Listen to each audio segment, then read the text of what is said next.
The ROBOCOP franchise is a science fiction action series set in a dystopian future. The first film was released in 1987 with Alex Murphy, portrayed by actor Peter Weller. The story follows Alex Murphy, a dedicated police officer in crime-ridden Detroit who is brutally killed and subsequently transformed into a cyborg law enforcement officer known as ROBOCOP. As ROBOCOP, he battles crime and corruption while grappling with his humanity and identity. The franchise includes sequels, spin-offs, and a remake, exploring themes of justice, ethics, and the relationship between man, and machine.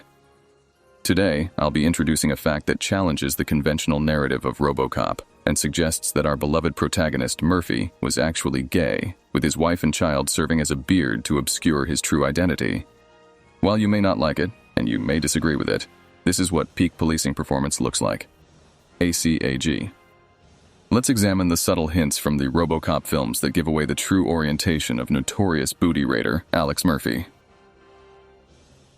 These cops are either extremely overpaid or his wife is the clear breadwinner of the family. Look at that house. It's like an 80s version of some TikToker's rental. I'm supposed to believe this is in Detroit, right? How long is he commuting each day? I think it's pretty obvious who did all the interior design and decorating, since his wife is busy slaving away at work while Murphy's at foam parties or whatever it is they do. Throughout the original ROBOCOP film, we notice a lack of genuine romantic chemistry between Murphy and his wife, Ellen. Their interactions primarily revolve around family dynamics and concern for their son, Jimmy. While this could be interpreted as a portrayal of a strained relationship due to Murphy's demanding job or traumatic experiences, this is obviously an intentional choice by the filmmakers to hint at a suppressed romantic interest. Probably in one of those beefcakes he spends his mornings with in the locker room of his precinct. I'd buy that for $1. Even before his transformation into ROBOCOP, Murphy appears emotionally distant, struggling to connect with his wife on a deeper level. This emotional detachment clearly signifies his internal battle with his true sexual orientation, leading him to distance himself from the facade of a conventional marriage. Their conversations often revolve around practical matters or their son's well-being, with very limited moments of genuine emotional intimacy.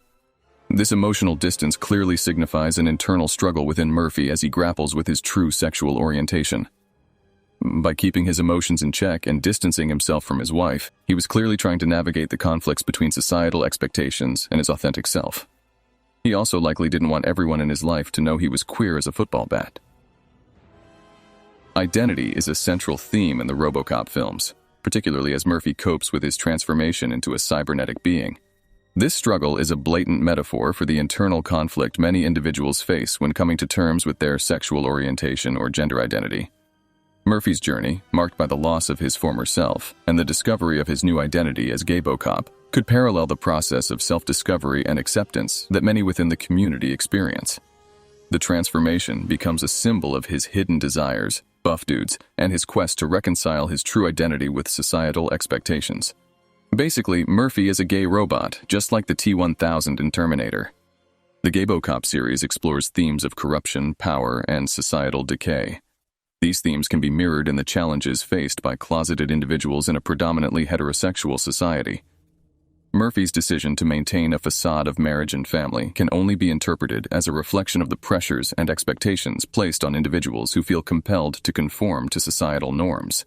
By presenting himself as a heterosexual family man, Murphy effectively conceals his true sexual orientation, shielding himself from potential backlash or discrimination. This portrayal of unresolved tensions between his public image and his authentic self adds an additional layer of complexity to his character, aligning with the experiences of many in the gay community who grapple with living in the closet. So there we have it. Proof that Alex Murphy is as queer as a $3 bill. Not that there's anything wrong with that.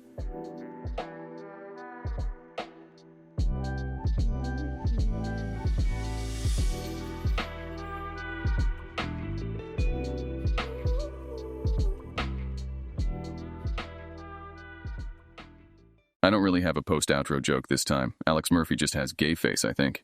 Oh, and by the way, there's some really graphic stuff in the comic books that's way too spicy for YouTube.